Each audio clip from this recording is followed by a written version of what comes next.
सहकार प्रणाम। सहकार दर्शकों, जैसा कि आपने जानना चाहा है कि आप द्वारा बायलॉज के बारे में तो जानकारी दी गई है, परंतु यदि कोई सदस्य अथवा प्रबंधक कमेटी सदस्य समिति उपनियमों या नियमों की अवहेलना करता है तो उसके लिए अधिनियम व उपनियमों में कार्रवाई एवं पेनल्टी के बारे में क्या प्रावधान दिए गए हैं, इसकी जानकारी दें। इसी कड़ी में हमने अपने पिछले वीडियो में हरियाणा सहकारी समितियां अधिनियम 1984 की धारा 8(2) की जानकारी प्राप्त की थी, जिसमें बताया गया है कि समिति का पंजीकरण न होने की स्थिति में क्या कार्रवाई की जानी बनती है। आज के वीडियो में हम हरियाणा सहकारी समिति अधिनियम 1984 की धारा 10 की चर्चा करेंगे, जो कि समिति के उपनियमों यानी कि बायलॉज में अमेंडमेंट के बारे में है तथा अमेंडमेंट अप्रूव ना होने की दशा में अमेंडमेंट के अप्रूव यानी कि अनुमोदित ना होने की स्थिति में क्या प्रक्रिया अपनाई जाती है, इसके बारे में चर्चा करेंगे। हरियाणा सहकारी समितियां अधिनियम 1984 की धारा 10 हमें जानकारी देती है कि अमेंडमेंट ऑफ बायलॉज सेक्शन 10 का भाग 1 कहता है कि no amendment of any bylaws of a cooperative society shall be valid unless such amendment has been registered under this act. यानी कि हरियाणा सहकारी समितियां अधिनियम 1984 की धारा 10 जो कि उपविधियों में संशोधन के बारे में इसका भाग 1 हमें कहता है कि किसी सहकारी समिति की किसी भी उपविधि यानी कि बायलॉज में कोई भी संशोधन तब तक मान्य नहीं होगा जब तक कि ऐसा संशोधन इस अधिनियम के तहत पंजीकृत न किया गया हो।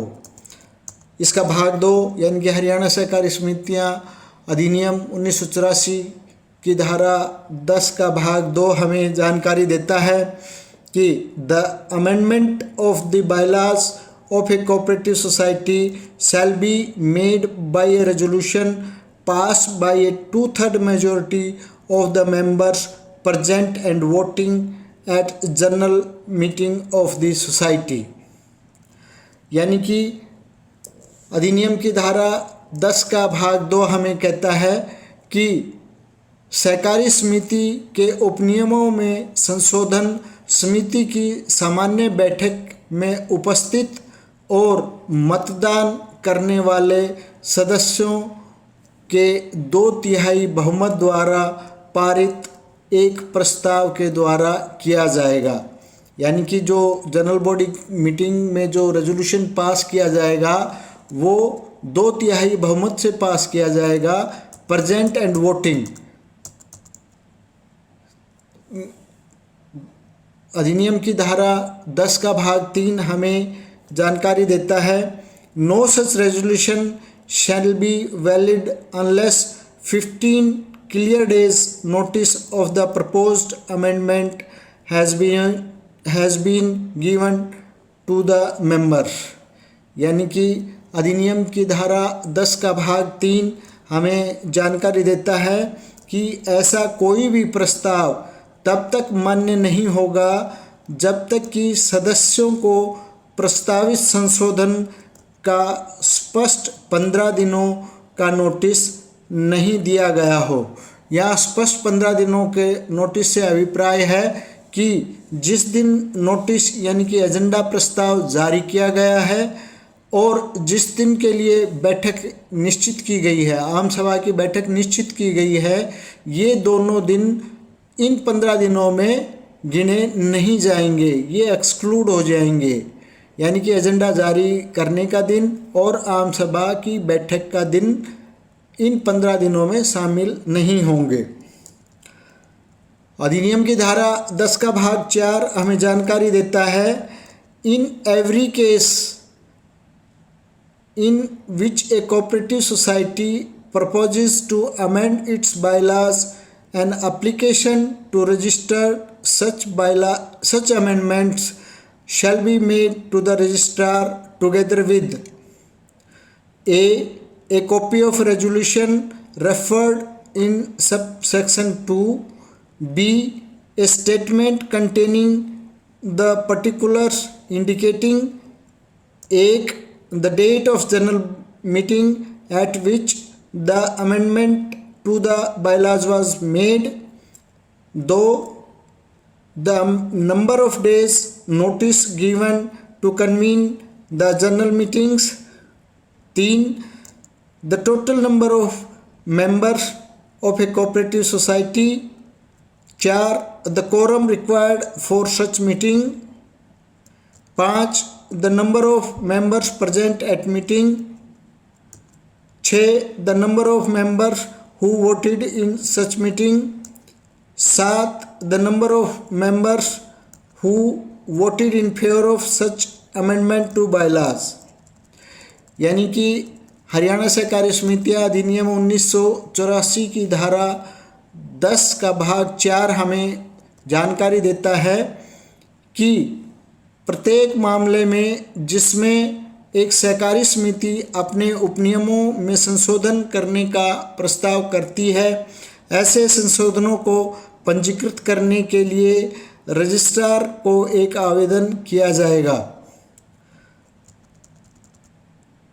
उपधारा 2 में निर्दिष्ट संकल्प की एक प्रति यानी कि कॉपी ऑफ रेजोल्यूशन, जैसा कि उपधारा 2 में बताया गया है। बी एक बयान यानी कि एक स्टेटमेंट जिसमें निम्न विवरण दर्शाया गया हो।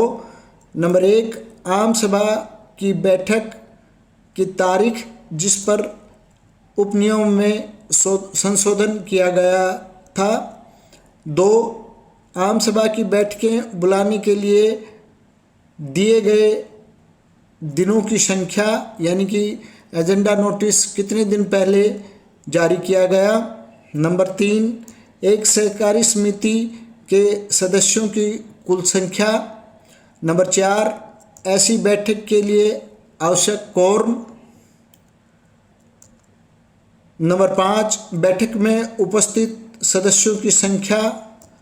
नंबर 6 ऐसी बैठक में मतदान करने वाले सदस्यों की संख्या। नंबर 7 उपनियमों में ऐसे संशोधन के पक्ष में मतदान करने वाले सदस्यों की संख्या।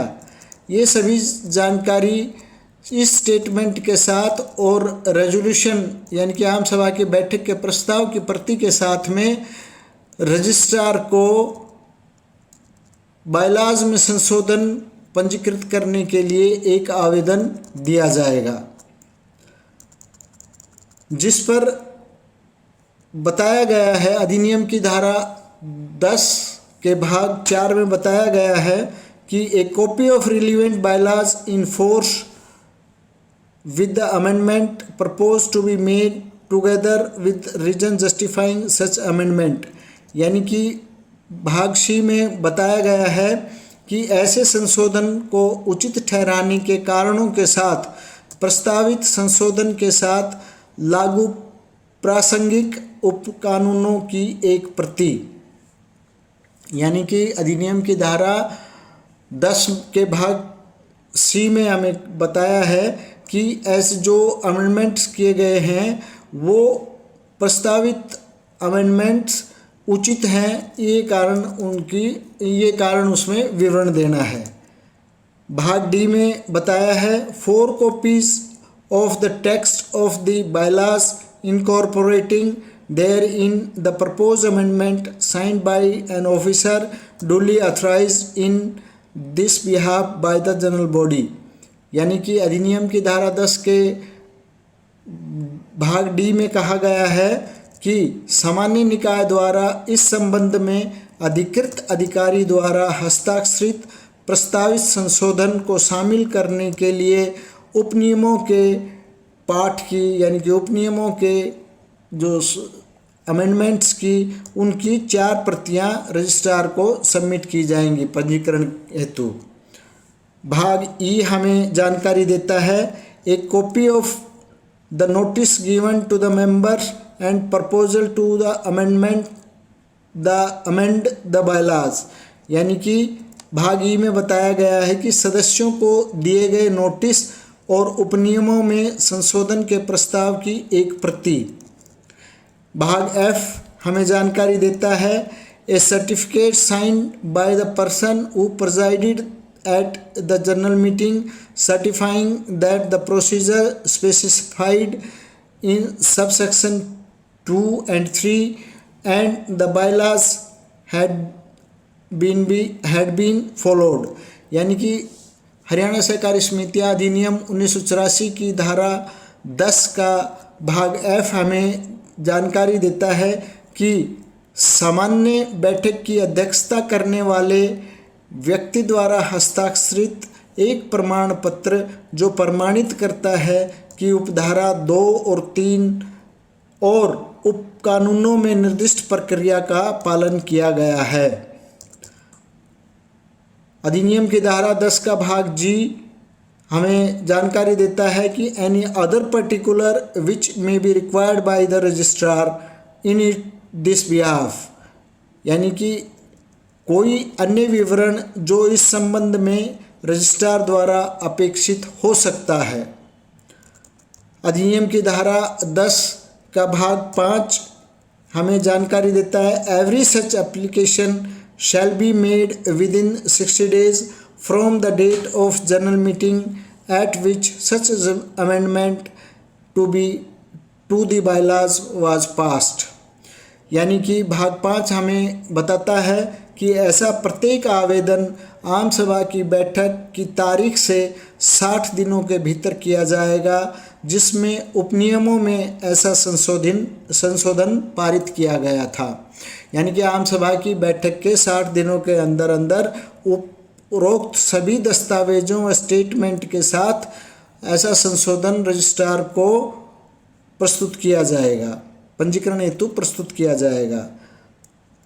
धारा 10 का भाग 6 हमें जानकारी देता है कि if on receipt of application under subsection 5 the registrar is satisfied that the proposed amendment is not contrary to the provisions of this act or rules, B does not conflict with the cooperative principles, and C will promote the economic interest of the member of the cooperative society, he may register the amendment within a period of 3 months from the date of receipt thereof by him। यानी कि अधिनियम की धारा 10 का भाग 6 हमें जानकारी देता है कि यदि उपधारा 5 के तहत आवेदन प्राप्त होने पर रजिस्ट्रार संतुष्ट है कि प्रस्तावित संशोधन के इस अधिनियम या नियमों के प्रावधानों के विपरीत नहीं है, ख सहकारी सिद्धांतों के साथ टकराव नहीं करता है और ग सहकारी समिति के सदस्यों के आर्थिक हितों को बढ़ावा देगा, तो ऐसी दशा में वह संशोधन की प्राप्ति की तिथि से 3 महीने की अवधि के भीतर उसे पंजीकृत यानी कि रजिस्टर्ड कर सकता है। अधिनियम की धारा 10 का भाग 7 हमें बताता है कि the registrar shall forward to the cooperative society a copy of the registered amendment together with a certificate signed by him within a period of 15 days from the date of registration thereof, and such certificate shall be conclusive evidence that the amendment has been duly registered। यानी कि भाग 7 में बताया गया है कि registrar सहकारी समिति को पंजीकरण की तारीख से 15 दिन की अवधि के भीतर, यानी कि जिस दिन रजिस्ट्रार द्वारा अमेंडमेंट ऑफ बायलॉज यानी कि प्रस्तावित संशोधन को मंजूरी दी गई है, उस तारीख से 15 दिन के भीतर की अवधि के भीतर अपने द्वारा हस्ताक्षरित प्रमाण पत्र के साथ पंजीकृत संशोधन की एक प्रति भेजेगा और ऐसा प्रमाण पत्र निर्णायक साक्ष्य होगा कि संशोधन विधिवत पंजीकृत किया गया है। अधिनियम की धारा 10 का भाग 8 हमें जानकारी देता है कि where the registrar refuses to register an amendment of the bylaws of a cooperative society he shall communicate the order of refusal together with the reasons thereof to the society in the manner prescribed within a period of 90 days from the date of receipt of application। यानी कि भाग 8 में बताया गया है कि जहां registrar किसी सहकारी समिति के उपनियमों में संशोधन को पंजीकृत करने से इनकार करता है तो वह आवेदन की प्राप्ति की तिथि से 90 दिनों की अवधि के भीतर निर्धारित तरीके से कारणों सहित इनकार के आदेश की सूचना समिति को देगा। यहाँ पर इसी भाग में आगे बताया गया है कि provided that if the application for registration is not dispose of with in a period of 3 months specified in subsection 6 or the registrar fails to communicate the order of refusal specified in subsection 8, the application shall be deemed to have been accepted for registration and the registrar shall issue registration certificate in accordance with the provisions of this act। यहाँ पर ये बताया गया है कि बशर्ते कि यदि पंजीकरण के लिए आवेदन उपधारा 6 में निर्दिष्ट 3 महीने की अवधि के भीतर निपटाया नहीं जाता है या रजिस्ट्रार उपधारा 8 में निर्दिष्ट इनकार के आदेश को सूचित करने में विफल रहता है तो आवेदन को माना जाएगा कि पंजीकरण के लिए स्वीकार कर लिया गया है और रजिस्ट्रार इस अधिनियम के प्रावधानों अनुसार पंजीकरण प्रमाण पत्र जारी करेगा। यानी कि यहाँ पर स्पष्ट कर दिया गया है कि रजिस्ट्रार को जो अमेंडमेंट ऑफ बायलॉज है वो 3 महीने की अवधि में निपटाया जाना है from the date of receipt of application. या तो उसे रजिस्टर करेगा या फिर कारण दर्शाते हुए इनकार के आदेश समिति को सूचित करेगा और अगर ऐसा करने में वो विफल रहता है तो ये मान लिया जाएगा कि अमेंडमेंट ऑफ बायलॉज रजिस्ट्रार द्वारा स्वीकार कर लिया गया है और रजिस्ट्रार को इस अधिनियम के प्रावधानों अनुसार पंजीकरण यानी कि रजिस्ट्रेशन ऑफ बायलॉज प्रमाण पत्र जारी करना पड़ेगा।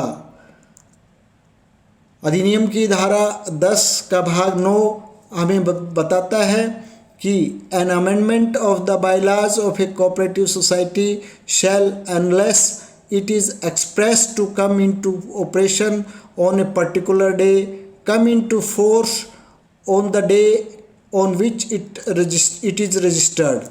यानी कि यहाँ पर यह स्पष्ट कर दिया है भाग 9 में कि किसी सहकारी समिति के उपनियमों में संशोधन जब तक कि इसे किसी विशेष दिन पर लागू होने के लिए व्यक्त नहीं किया जाता है उस दिन से लागू होगा जिस दिन यह पंजीकृत किया गया है। यानी कि यहाँ पर यह स्पष्ट कर दिया गया है कि सोसाइटी के जो अमेंडमेंट ऑफ बायलॉज हैं वो किस तारीख से लागू होगा। तो यहाँ पर यह स्पष्ट किया है कि जब तक कि इसे किसी विशेष दिन पर लागू होने के लिए व्यक्त नहीं किया गया है, बताया नहीं गया है, उस दिन से लागू होगा जिस दिन से यह पंजीकृत किया गया है। यानी कि जिस दिन रजिस्ट्रार द्वारा रजिस्टर्ड कर दिया गया है उसी दिन से ये अमेंडमेंट ऑफ बायलॉज लागू होगा, न कि आम सभा के प्रस्ताव की दिनांक से। आगे हम अधिनियम में पेनल्टी और अन्य कार्रवाई के बारे में चर्चा जारी रखेंगे। आप हमसे जुड़े रहें, वीडियो को ज़्यादा से ज़्यादा सहकार साथियों तक पहुंचाएं, शेयर करें, लाइक करें तथा चैनल को सब्सक्राइब ज़रूर करें। धन्यवाद। जय हिंद, जय सहकार।